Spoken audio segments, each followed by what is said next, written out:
Okay, so now going to do this is going to be a very quick video on what mediation is in a foster care case.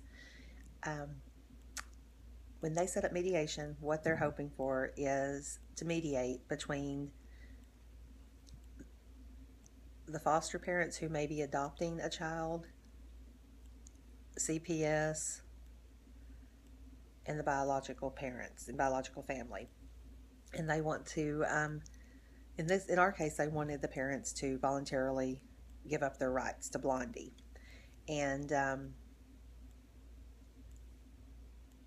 for them to agree to that, us as the adoptive parents would agree to how open we would want this adoption to be. And since I didn't really have any experience and I didn't know the history of the family, I said, how about, we can visit monthly. Oh, no. That was not going to work. Everybody in the room started telling me why this shouldn't be monthly. And I said, okay, quarterly? No, that's too much too. So anyway, they told me to agree to as little as possible because this is for the child's life or until the child's 18. So in Blondie's case, I would be agreeing to something for the next 17 and a half years. Or 16 and a half years, whatever. I don't do math. Anyway, for a long time, I'd be agreeing to this. Whether you moved or not, you need to honor your agreement. So after a little back and forth and them telling me, how things should go, the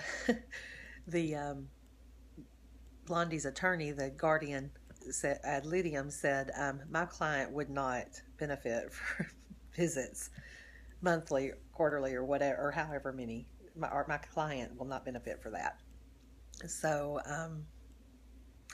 it ended up being agreeing to a letter or an update once a year with maybe photos.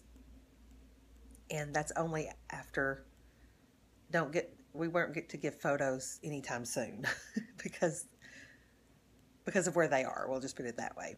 So it was basically an update once a year through email, I guess, or P.O. box, I don't know.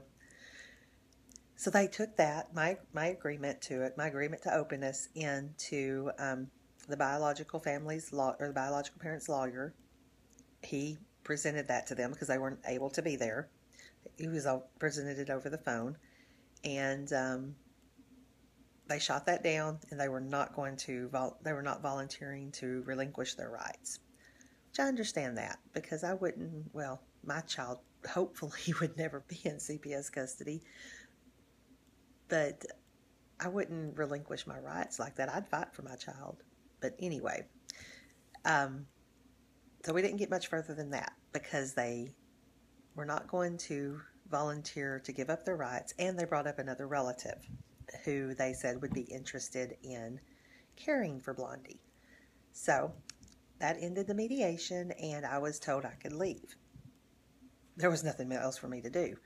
So they ended up calling the relative, and the relative had no idea. Just a little update here. The relative had no idea that their names were being thrown out there, so they declined. So now what we were hoping for is to reconvene and mediate again.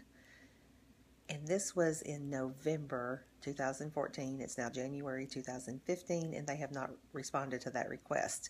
In the meantime, they had a permanency hearing. This is different from the permanency conference that I was unfortunately not able to go to because it was a court date with the judge and everything. And the judge just said they would meet again to set up a time for trial. So it's going to go to trial. Anyway, that's my experience with mediation. I hope that kind of gives you a glimpse into what it is, even though it was mostly a lot of waiting around. But I did learn a lot more about the case being there. So it is something that you should definitely go to if you're involved with your foster children and want to keep them forever, want to be their forever family. So anyway, I hope that helps. Thanks for watching.